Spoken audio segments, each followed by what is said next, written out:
Estamos a puerta de deslizarnos por el tobogán de la consumación de un proceso constitucional, cuyo vicio de fondo está a flor de piel, brota a la vista a lo largo y ancho de la epidermis social de Chile. Sin embargo, para los arquitectos y artífices de este entramado, moros y cristianos, al decir de la vieja usanza, no han podido soslayar que la incertidumbre y un creciente temor les abruma ante los resultados del próximo 17 de diciembre que les podría ser adversos. A todos, moros y cristianos. Recordemos que este proceso en curso es el resultado de un cupular acuerdo político del 12 de diciembre del 2022, que arrasa y viola la voluntad ciudadana expresada en un solemne plebiscito nacional de entrada, que debió ser respetado a cabalidad. No fue así.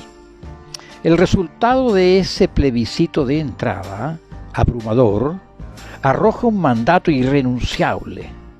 Recordemos que el 24 de marzo del año 2020, en un plebiscito nacional vinculante, el 78,2% de los electores aprobó la redacción de una nueva Constitución Política de la República. Y ese mismo plebiscito fue aún más explícito. El 79% votó que esa redacción de esa nueva Constitución fuese hecho por una convención 100% electa. Y el plebiscito de salida del 4 de septiembre de 2022 rechazó por más del 60% la redacción propuesta. Así es, rechazó el texto contenido en esa propuesta de redacción. Por lo que, según el mandato del plebiscito de entrada, se debía, con redactores 100% electos, ofrecer al pueblo de Chile una nueva propuesta de redacción de texto constitucional. Claro está, con redactores 100% electos. Está claro que eso no es lo que estamos presenciando. Y digo presenciando, no todos estamos siendo partícipes. Pese al voto obligatorio y los castigos explícitos, no todos estamos siendo partícipes. Puesto que la suma de los votos nulos y blancos, 2.700.000 en cifras redondas, conscientemente votaron en contra. Y si a ellos se suman los 2.300.000, también en cifras redondas, tenemos que en total 4.980.000 ciudadanos y ciudadanas electores votaron de una u otra forma en contra de este proceso. Es decir, el 32,87% del total de la última votación. Recordemos que el Partido Republicano, el más votado el 7 de mayo, obtuvo 3.470.000 votos, es decir, 1.510.000 votos menos que la coalición inorgánica de los abstencionistas nulos y blancos. En otras palabras, la votación republicana no supera a los abstencionistas nulos y blancos, ni hablar de la diferencia con los otros partidos y coaliciones. Aunque no se quiera reconocer, estas cifras golpean a la clase política, tanto a la vieja y tradicional como a la emergente, y la incertidumbre cala hasta los huesos. A partir del 7 de junio próximo comienza la caída por el tobogán, comienza la cuenta regresiva del cronograma de este así llamado proceso constituyente. Ese día 7 de junio, hasta ahora es ese el día, es la instalación del Consejo Constitucional que deberá aprobar en 5 meses la propuesta de texto de nueva Constitución propuesta por el selecto y cuoteado grupo de los expertos. Así es, 5 meses para llegar al 17 de diciembre, donde seremos convocados mediante voto obligatorio a aprobar o rechazar. En esa instancia sabremos si el abstencionismo racional y consciente, lo mismo que los votos nulos y blancos, suben o bajan del 32% de la última elección. Ahí está el foco de la disputa comunicacional y territorial. Ahí sabremos la verdad de este llamado proceso constituyente. Y usted es el sujeto y no el predicado de este proceso.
Bienvenidos, Mediodía en Chile. Soy Miguel San Martín Baeza, periodista y conductor de Tribuna Ciudadana, su voz en las redes sociales, aquí donde a usted se le reconoce que merece más y mejor, porque sus derechos no son favores políticos. La clase política, desde la dictadura militar hasta nuestros días, ve la realidad desde las alturas de su propio podium, desde su burbuja territorial. Y esto no se refiere literal ni precisamente a dónde la clase política territorialmente vive, o sus distritos o regiones, sino que donde se encuentran ubicados sus intereses particulares y los corporativos que individual o corporativamente hablando, reitero, representan en y con su agrupación, partido político o coalición. Se distingue con claridad que la política, desde la clase política, desde 1990 en adelante, aún más se ha caracterizado por un paulatino y sostenido distanciamiento en la toma de sus decisiones, particularmente con sus propias bases, lo que explica además la bajísima adhesión y registro de militantes, y en general con la enorme diversidad de la ciudadanía. Es notorio y evidente este impacto, especialmente en los sectores medios, donde la inmensa mayoría de los chilenos y chilenas se siente parte, más bien donde nos sentimos ser parte. Los resultados del 4 de septiembre y del 7 de mayo más bien se insertan en el ámbito del voto de castigo a la clase política tradicional. No se excluye un porcentaje significativo en este voto de castigo al gobierno y sus dos coaliciones, más bien por los temas de la coyuntura, en el ámbito de la seguridad ciudadana, crimen organizado y la corrupción. El voto obligatorio sacó de Chile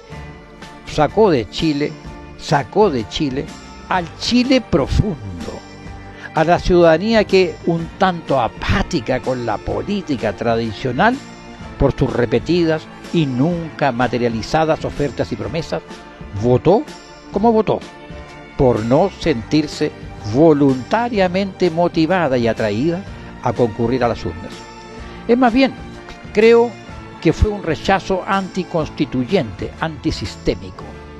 Ello ayuda a comprender las cifras del abstencionismo, votos nulos y blancos, que superan con holgura al partido o coalición más votado, el republicano, en las elecciones del pasado domingo 7 de mayo. Estos resultados no fueron necesariamente un voto plebiscitario al gobierno, puesto que los de siempre, siempre los mismos de siempre, siempre los mismos, fueron quienes salieron mayoritariamente trasquilados.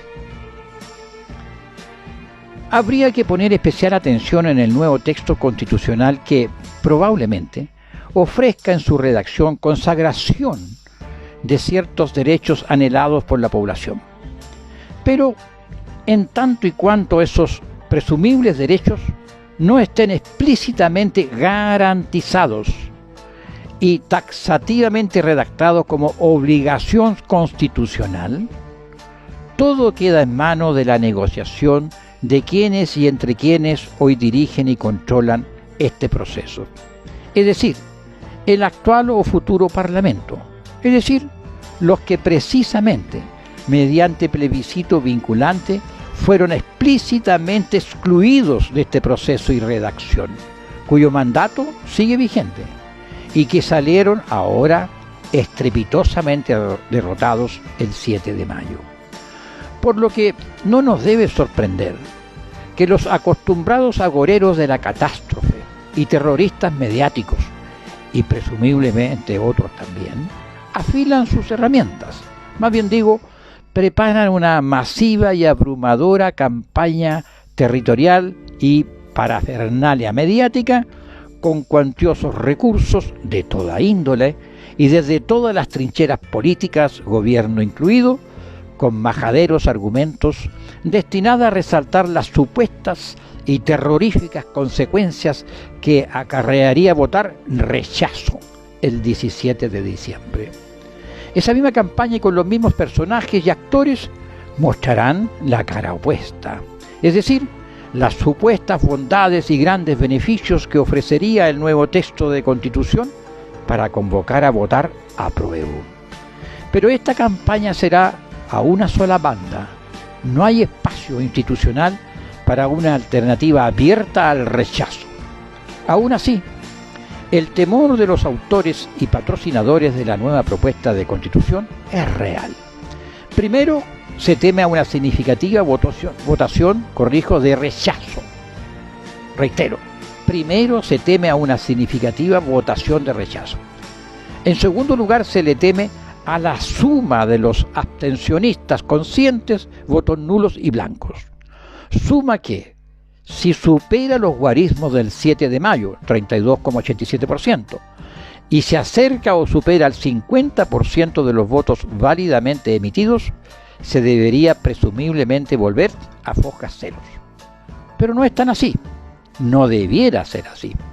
En este caso habría que volver al punto de origen, y este es el plebiscito de entrada del 24 de marzo del 2020, es decir, al mandato original emanado del plebiscito de entrada, reitero, del 24 de marzo del 2020, que lo recordemos una vez más, aprobó con un 78,2%